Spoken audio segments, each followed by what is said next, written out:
Outsourcing tends to have a bad reputation as being low quality. Partner Hero's value-based approach raises the bar for the outsourcing industry by investing in employee empowerment and career growth, paying above-market salaries, and maintaining a focus on quality and performance. They're more than a service provider. They're also a thought partner for the startups they serve. It's simple. Brands that care about quality customer experience choose Partner Hero. They offer flexible terms and the ability to scale quickly, perfect for startups, with quality assurance baked into every program and offices around the world. So Partner Hero can provide truly global coverage. Outsourcing has long been available mainly to big businesses, but Partner Hero is challenging business as usual by bringing the benefits of outsourcing to businesses of all sizes with short, flexible contracts and fast ramp-up times. 10 years ago, when we were launching the Action Catalyst, we could have used a few extra hands to help us scale quickly, even if it was just for a short while. You can bet that with their expertise, fast onboarding, and core focus on quality, Partner Hero would have had our attention. If you're ready to bring in outside customer support help for your startup that feels like it's a part of an existing team, check out Partner Hero. Head over to partnerhero.com/Action Catalyst to book a free consultation with our solutions team. Mention you heard about Partner Hero from the Action Catalyst, and they'll even waive the setup fee. Now, onto the show. From Nashville, Tennessee, Southwestern Family of Companies welcomes you to the Action Catalyst. Each week, we share insights and inspiration from movers and shakers in the world of business. Our goal is to help you increase your self-discipline, overcome procrastination, and help you to take action on all the things that really matter.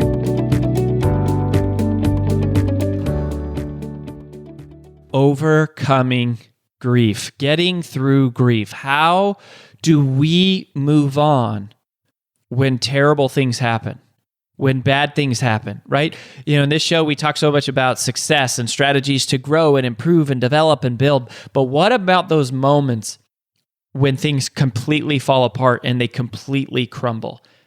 How do you respond in those moments? And what do we do to make those moments mean something? That is what we're talking about here today. And I don't want to give away too much of this story, but you're about to meet a woman who is the mother was the mother of a Navy SEAL, and she's going to tell you a story that is pretty emotional.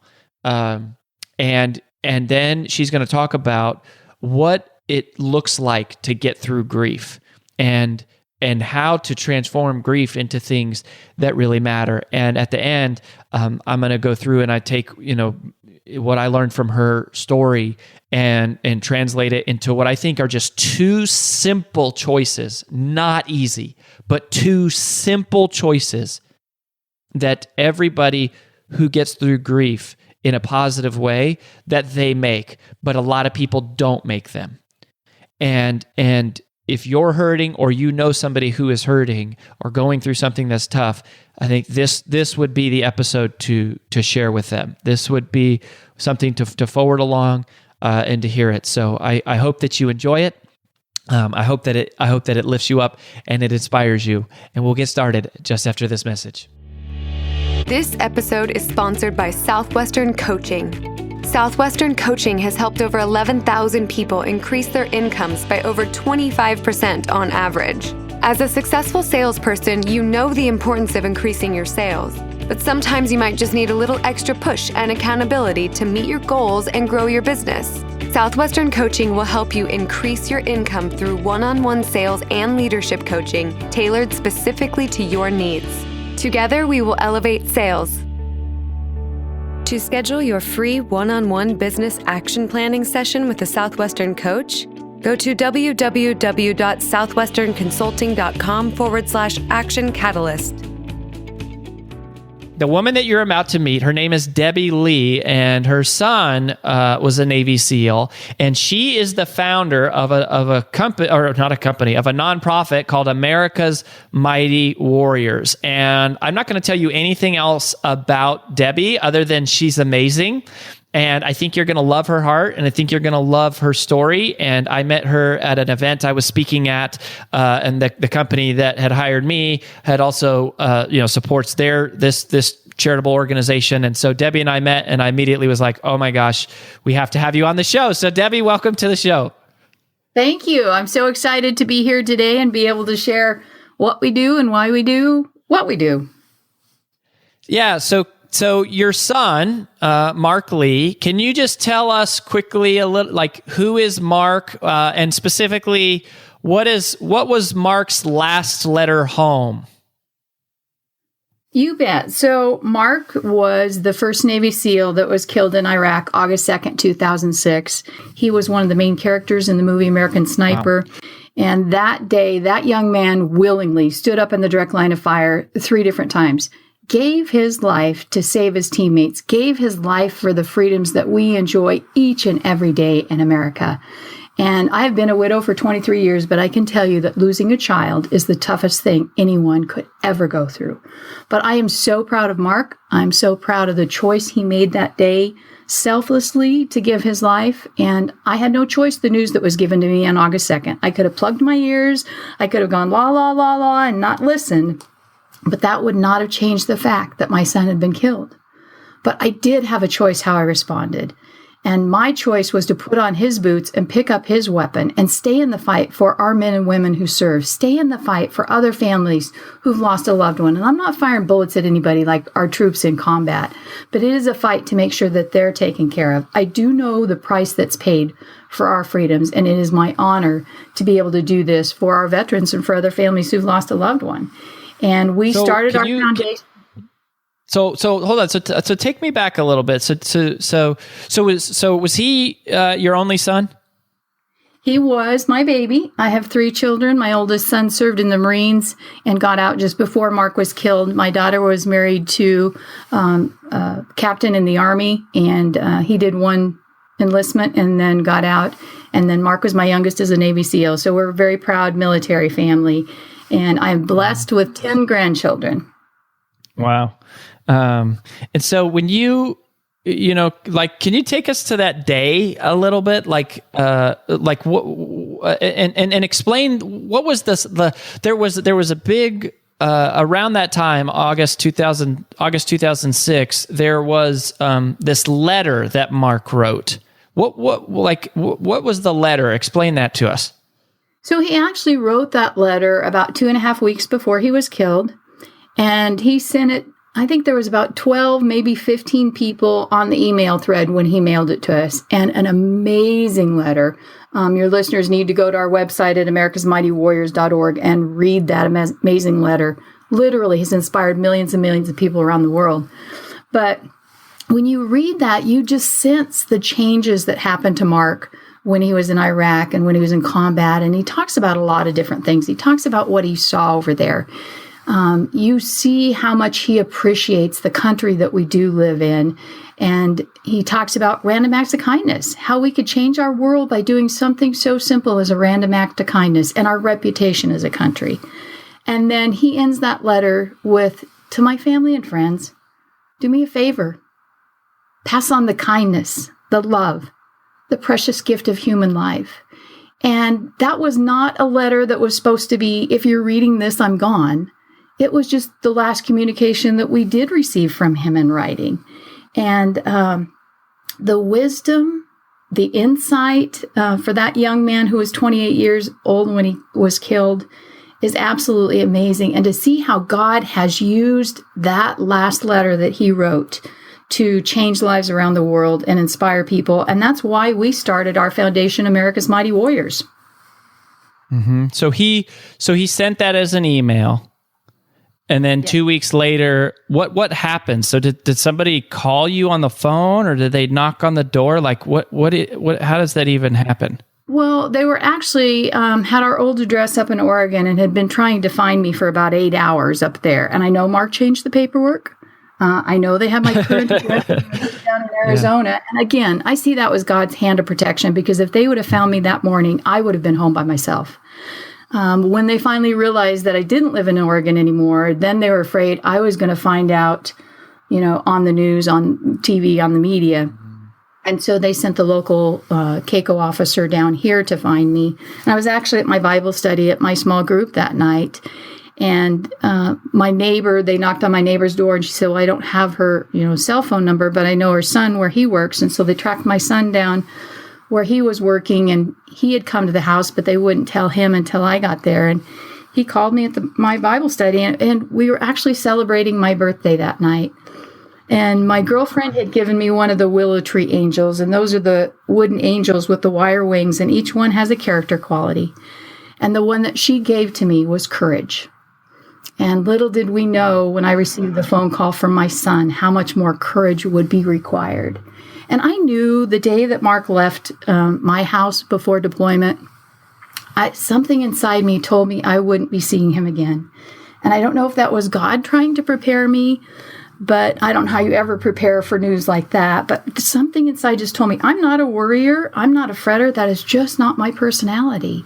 And it's not like every day a black car drove down the street that I would look and say, oh no, is today the day? I went on with life. I prayed for Mark more than I've prayed for anything in my life. And so when I got that call from my son, there wasn't anything in his voice to alert me. He wasn't speaking too fast. He wasn't crying. He wasn't freaked out. And he said, hey, Mom, where are you? And I said, well, I'm at my small group. Why? What's up? And he said, how long will it take you to get home? And I thought, well, that's kind of an odd question. I said, I don't know, 5 minutes, 7 minutes. Why? And he said, you just need to come home. And so I knew what was going to face me when I got in that car and drove home. And there was a song from my past. And it said, I put my hope in you, O Lord. Trusting you, I will not be shaken. Knowing you will see me through, I put my hope in you. And I just sang that over and over and over. And I got to the main intersection by my house. And as I pulled up, there were probably 3 or 4 fire trucks and ambulances and police cars. The whole intersection was literally shut down. And I thought to myself, oh, my house blew up. That's all that's wrong. My house blew up. And to this day, I have no idea how I got through that intersection. But as I pulled back into my subdivision, there were no more emergency vehicles. And I knew what was going to face me when I pulled up there. And as I turned the corner, I expected to see a black car parked there. And there were no unusual cars parked there. I just saw my son pacing on the sidewalk. And I got out of the car, and he said, Mom, the Navy's here. And when they show up at your house, that it's not good. They'll call you if they're wounded and get you to wherever they're at. And I just fell on his shoulder, and I started crying, no, no. And we walked in, and they informed us the CACO officer had been in the house for a while they were trying to find me in Arizona. And he said, we can tell by being in your home that you're a woman of faith, and you're going to need to rely on that faith for what we're about to tell you. Your son, Marc Alan Lee, has been killed in action. And I said the most devastating news anyone could ever receive. But at that moment, I was confident. I knew God would see me through. I had studied his character. He'd walked me through death before. And he has given me amazing strength to be able to do, what we do and to carry on and to help so many other families that have lost a loved one. And again, to see how God has used that letter that Mark wrote that he had no clue. It starts out, some men seek glory. Others find it stumbling on them, not expecting it to find them. And Mark wasn't seeking glory.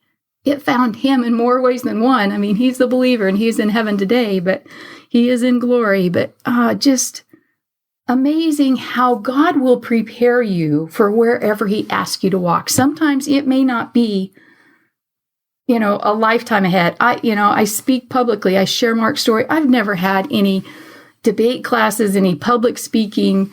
I used to be terrified to speak in front of people. And so God will give you the strength you need when he asks you to walk somewhere. And through all the different circumstances, we've had a lot of tragedies and trials in our life that God prepared me to have deep compassion and understanding for others who are going through struggles and to give them the courage to continue to fight, whether it's health, whether it's financial, whether it's struggles in your business, that if you just have that courage and stay strong. I think of the courage that it took for Mark to stand in the line of fire that day when he could have stayed below the wall. Tell me about that part of it, Debbie. You mentioned that there were. Do you know much about that? Of what there were? I guess you said there was just 3 moments that day. Yeah, actually, it was the day that he died. It was 115 to 120 degrees. They had been in an intense firefight for 2 hours. They had been fighting. I live in Arizona, and sometimes we see 115, 120 on rare instances, but nobody's out there doing anything. You're in your air-conditioned house or in your swimming pool. So to have it be 115, 120 degrees, to be fighting for 2 hours, Marc carried the big gun, the M60. So he carried anywhere from 150 to 180 pounds in addition to his own weight. Combine those three things together. I've been over to Iraq twice. I've been out on patrol with the 1st or the 4th Cav several times. I wore the body armor. So I've had a glimpse for, a normal civilian to see what it's like. But I wasn't carrying a weapon. I wasn't being fired on when we were out there. And so to try to understand how they do that. And Marc's buddy, Ryan, there were 4 SEALs on the rooftop, and Ryan had been severely injured. The bullets had hit his weapon, so he had severe shrapnel injuries to the head. And he fell to the ground. 2 of the SEALs dropped to their knees to help Ryan.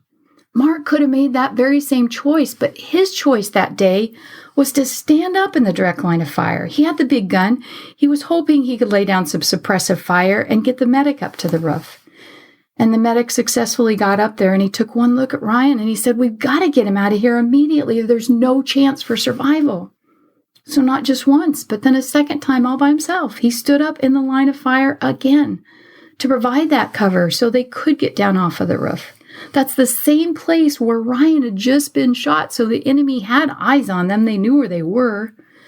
And they all successfully got down off of the roof. They sent Ryan off for medical attention, and they climbed in their Bradleys, and they headed back to that godforsaken base. And they got there, and they started to rip off their gear and found some water to refresh themselves. And the chief came in. He said, "We just found 30 of the insurgents that just attacked us." That they had just been out. They had just done their mission. On the other side of their base, I've been over there. There was a Marine base. They could have called for some Marines that were fresh and hadn't been out in battle. But that's not who these warriors were. And Marc looked at his chief and he said, "Roger that. Let's go get him." So they climbed in their Bradleys and they headed back into Ramadi. They cleared several houses and they went in the last house Marc would be in. And they cleared the bottom of the house and they started up the steps. And they heard Marc yell, "On me!" And the guys knew what he was saying. He was saying, "I got the lead on this. You guys follow me." And as they went up those steps, they drew fire through a window. And for the last and final time, Marc made the choice again to stand into that line of fire. He didn't drop below the wall. He didn't hide and let half his platoon be killed. He stood in the line of fire and gave the gift of life to each one of those men and to their families.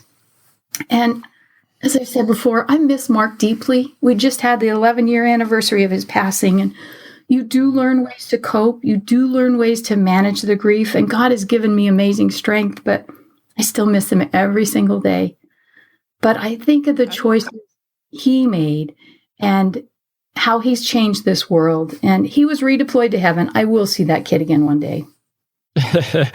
Yes, amen. And like, it's interesting to me, Debbie, to hear, you talk with so much courage and honor and reverence for your son, and then also obviously the work that you're doing now. But if somebody is going through a tragedy right now, and maybe it's not losing, maybe it is losing a family member or something, or maybe it's something else.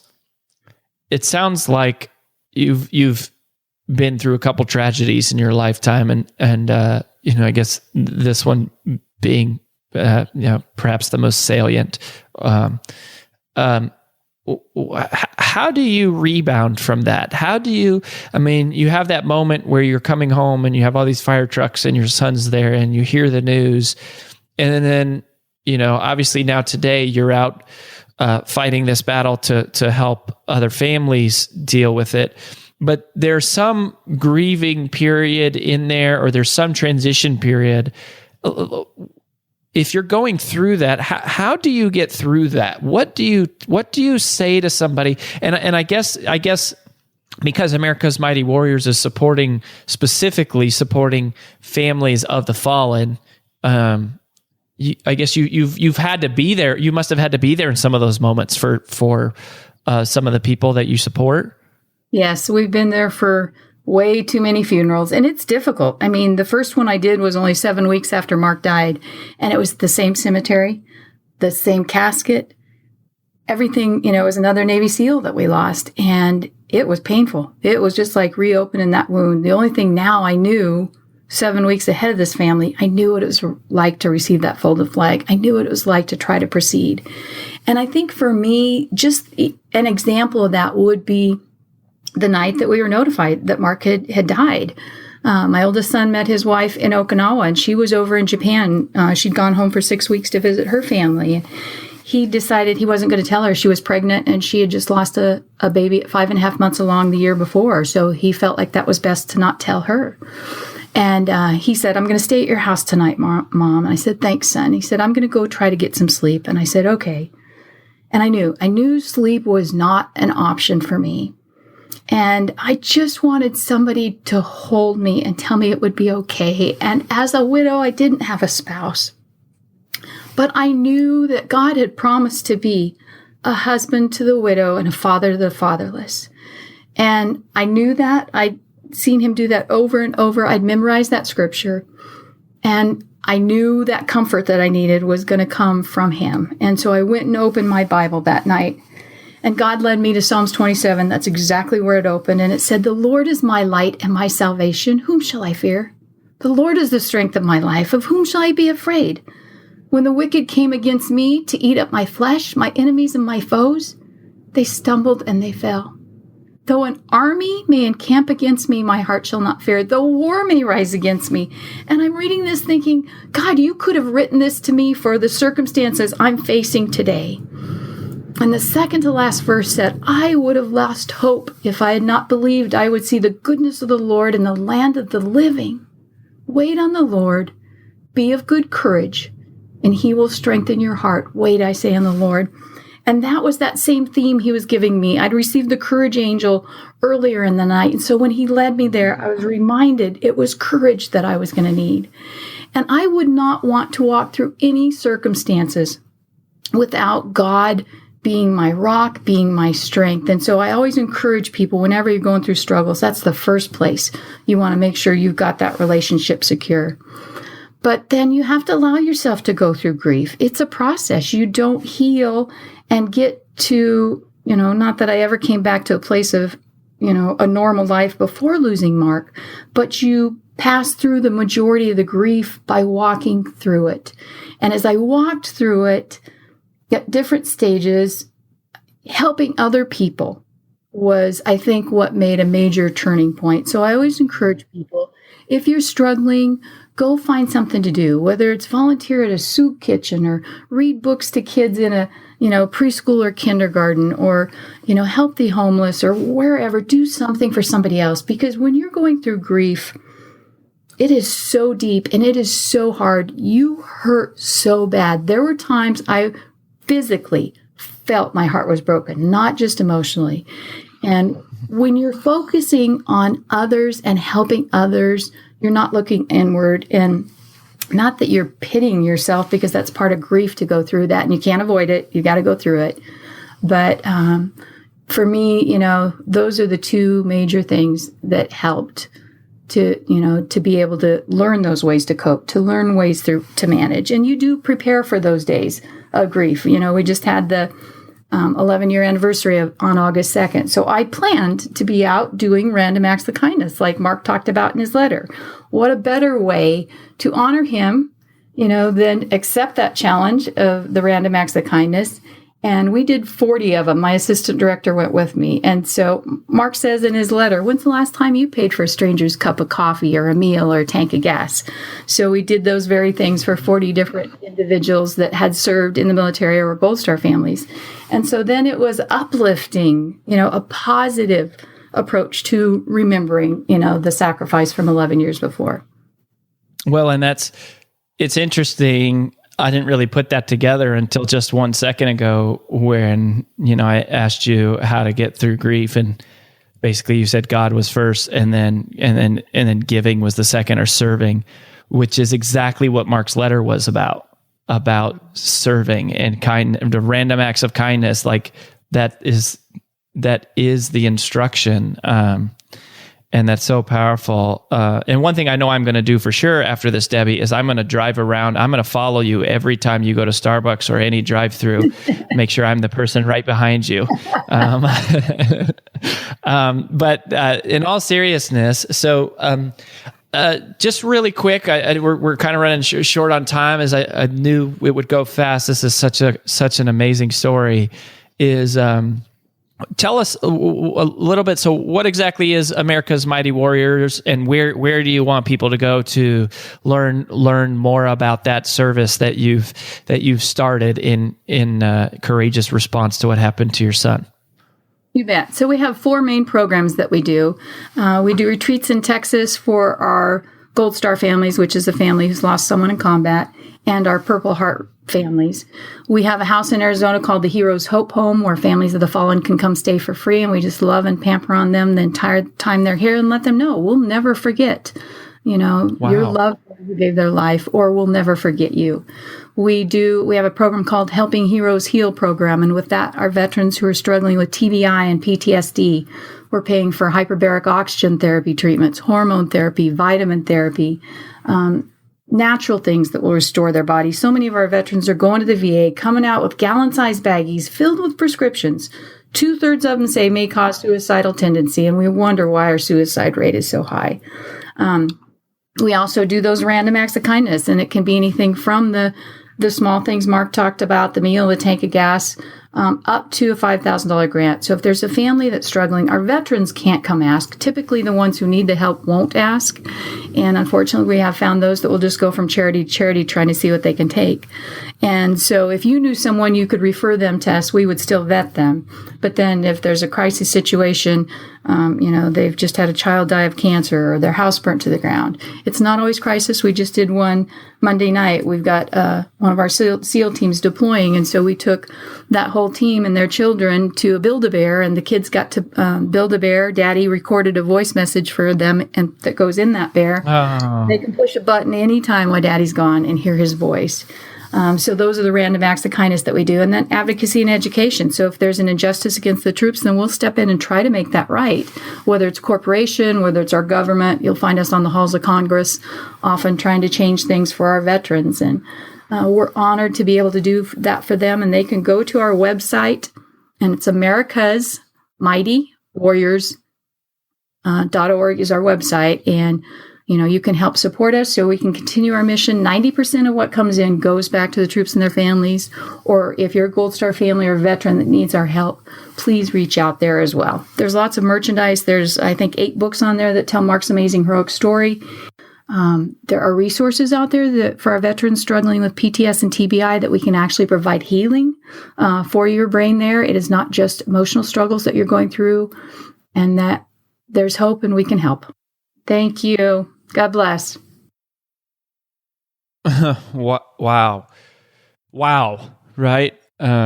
What an amazing story of courage and selflessness and service and sacrifice and honor and glory and so many things. And unfortunately, the recording got a little bit messed up right there at the end, so we had to cut like just a minute from it, but you heard most of it. And what an amazing man Mark was, and what an amazing woman Debbie. It just boggles my mind how people can come through that with such strength. And one of the parts that got cut from the interview, she said right at the end, and I didn't even know, like she dropped it in at the very, very end, was she had mentioned earlier in the interview that she was a widow of 23 years. Well, she what she didn't say earlier that she said there at the end, which we had to cut out, is that her husband actually committed suicide 23 years ago. And so this is a woman of tremendous faith and tremendous strength. And it does give me hope to know that people like her are out there and what they've been through, and to hear her attitude and perspective, and to see the work that she's doing, right? Like she's moving that anger and that pain and that sadness into into service. She's moving it into work, moving it into action to do something meaningful for other people.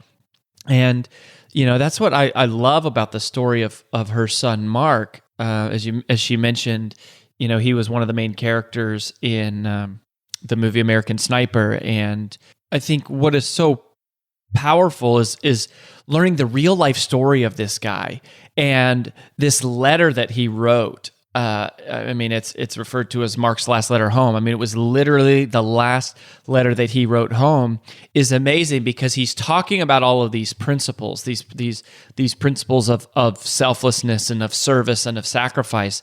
And I think that it's so powerful to sort of see that here you have somebody talking about these ideals, not knowing that their time on earth is limited, and then he actually died living out these ideals just a few weeks later. And so, when I think about how to translate this to you, right, and to me, and how does this apply to our life, because most of us are probably not ever going to stand on the kind of battlefield that Mark stand on, and his buddies and his partners and his teammates, and most of us are very lucky that we're not going to ever have to do that, and hopefully we won't have to go through the kind of grief that Debbie has gone through, losing a husband and then also losing a child. But we're probably going to have to go through some type of grief. At some point in our life, we're going to have to experience it. And I think what is so powerful is, to learn from Debbie. There's so many lessons to learn in how we can process grief and how we can make our way through challenging circumstances, how we can make our way through the tough parts of life, how we can make our way through the dark days.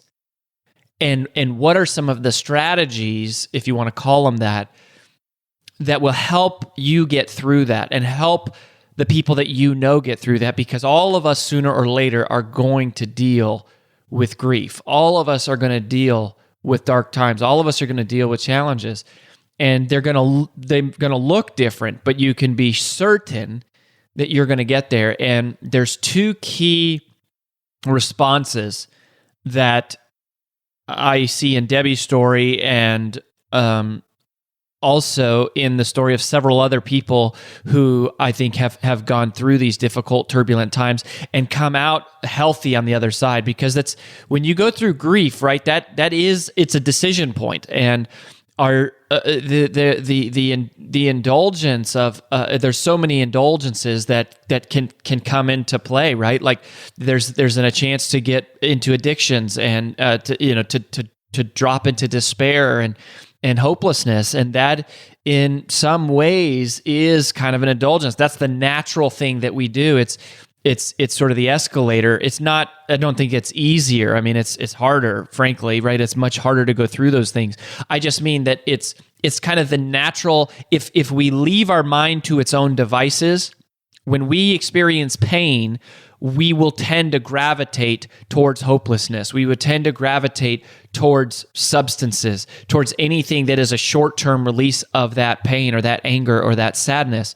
There's two key elements here that I think apply to me and to you and to anyone that is going through grief. And so the first one is to extend your perspective, right? In these moments, in these darkest moments, in the moments of challenge, in the moments when your back is up against the wall, when you're broken, when you're in despair, when you are hopeless, the key intentional choice, or one of the two biggest ones here, is that you have to extend your perspective. You have to think longer term. You have to get outside of today, because in those dark moments, it seems like it's never going to end. It seems like you're never going to get through it. It seems like that it's going to go on forever. It seems like what you're experiencing right now is how it's going to always be, but that's not true. That's not true. You may never 100% have wounds that heal and forget that pain, but things will get better. As Debbie said, there is hope. But if you reduce your perspective to that here and now, if you allow yourself the indulgence to sit in that moment, then what happens is you lose hope. Because there's no room for light to come in. It's only dark. It's only pain. It's only hurt.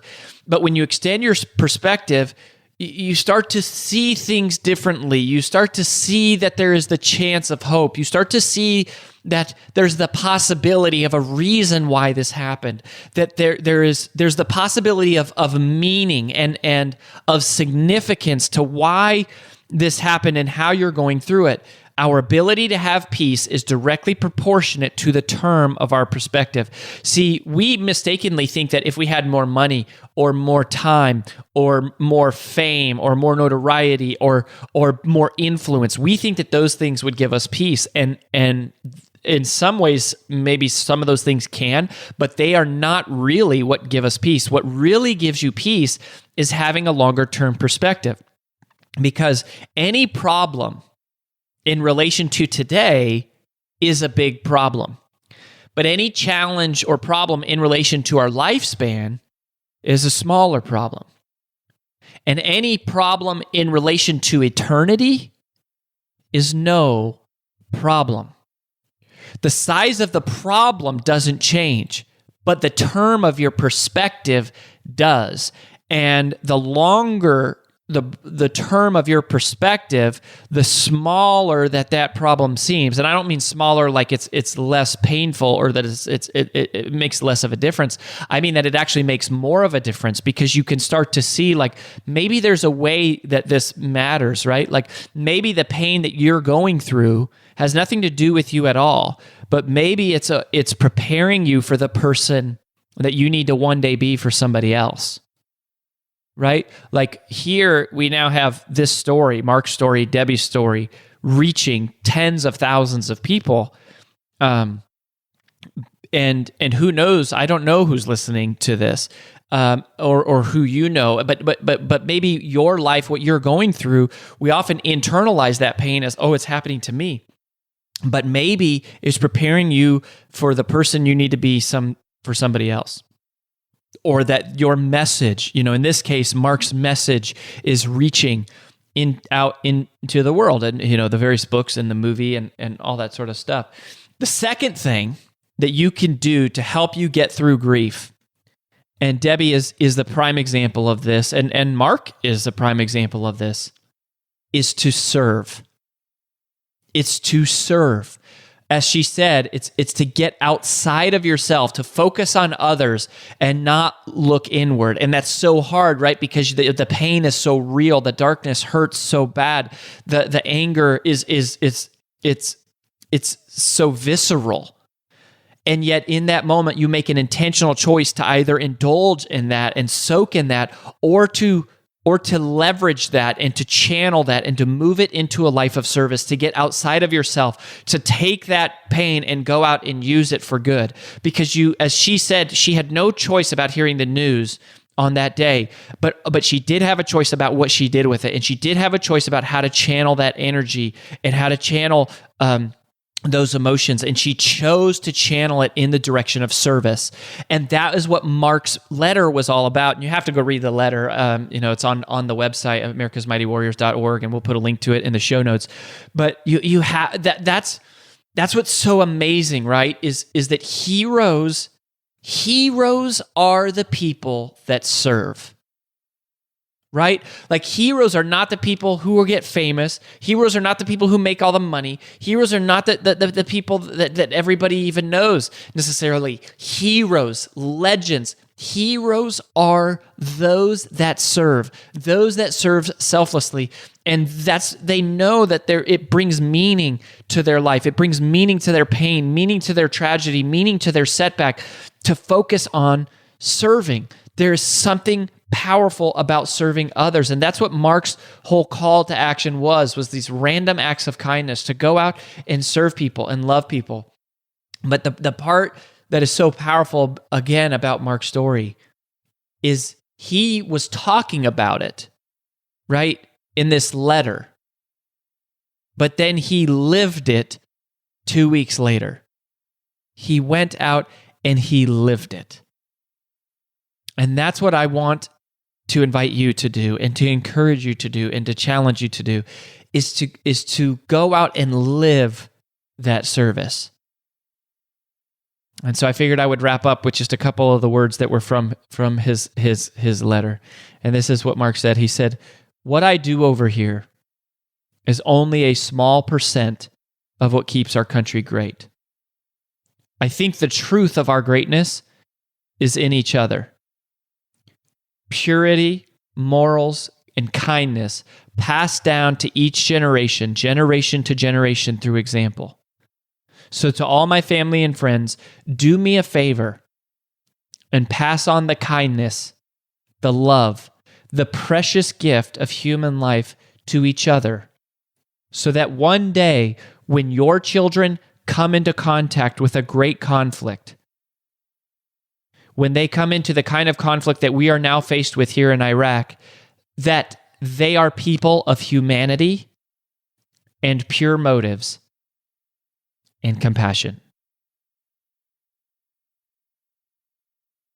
Well, that about wraps up the Action Catalyst podcast for this week. If you haven't yet, please log in to whatever your favorite medium is to listen to the show and both rate this podcast and leave a comment, as that helps new prospective listeners determine if the show's really a good fit for them.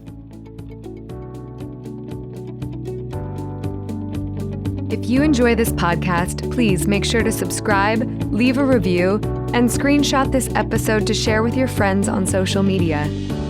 Make sure to follow us on Facebook and Instagram at Action Catalyst, and subscribe to our video podcast on YouTube. Thanks for listening.